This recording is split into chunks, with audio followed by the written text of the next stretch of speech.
Good morning, guys. Martin here again from Adelaide, South Australia with session 2, looking at Deuteronomy chapter 1. Encouraged yesterday about the fact that we can sometimes have a mindset that keeps us out of the promises. Today I brought my trusty tent along with me this morning so we can see that they were camped in this wilderness for 40 years. This is about as close to camping as I get. This is set up in my lounge room. I bought my guitar because the Israelites were meant to go out of Egypt so that they could worship God. So I thought I better bring my guitar along while I go camping. I bought my favorite monkey along. This monkey is mine from when I was a kid and my favorite cushion. And part of that is because we are these creatures of comfort that no matter what circumstance we find ourselves in, we try to make it for ourselves as comfortable as possible. And so here we got this scenario where the Israelites have come out of Egypt. They were meant to be on an 11-day journey and they were 40 years there. And so what they began to do is become comfortable. Now think about this.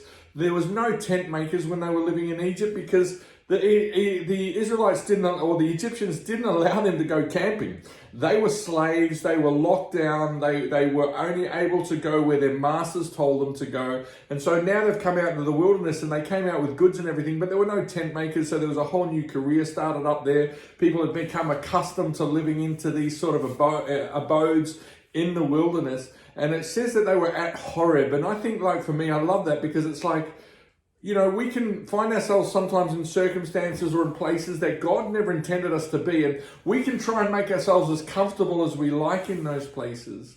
But I want to tell you this, that no matter how comfortable we feel like we've made ourselves, it's a horrible place. It never is something that God intended. And so it becomes something that we end up despising or not liking over a period of time.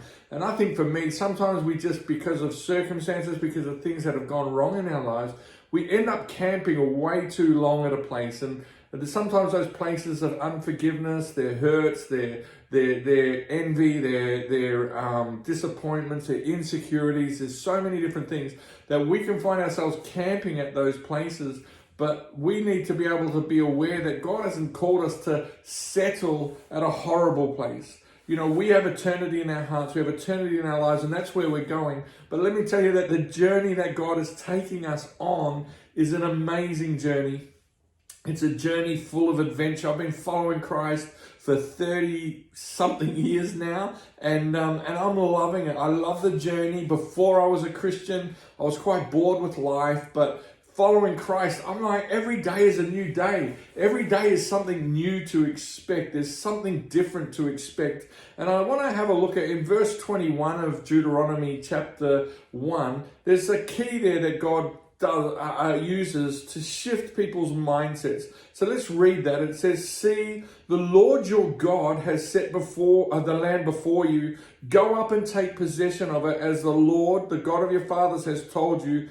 Do not fear or be dismayed." And I think he was addressing the previous generation, God was, or Moses was, when he was saying that, because he'd seen the previous generation get caught up and consumed with fear and consumed with being dismayed, not sure that they could do this thing. And then in this scenario now, Moses is like going, you know, or God is like going, "See, the Lord your God has given the land before you." You know, the first thing when it comes to moving out of somewhere that we've settled, out of a horrible place that we've settled, is the ability to see, is the ability for God to show us something that is bigger than ourselves, something that is larger than anything we ever dreamed of. And I want to say to you that no matter where you are right now, no matter what the world's circumstances and whether you're in fear or not, God has got something bigger in store for us. And he wants us to lift up our eyes and see.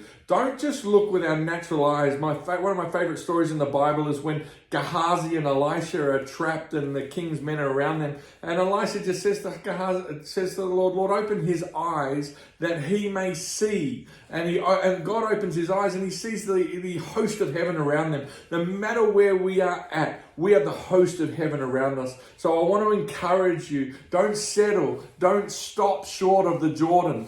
Let God lift your eyes up and see the land that he wants to take you into. Let us be a people of vision. Father, I thank you this morning or today, Lord, for your vision, that you have a purpose and a hope for our future, that you would never leave us or forsake us. And so, God, thank you that you're showing us there is a better way. Help us walk out into that in the wonderful name of your Son, Jesus.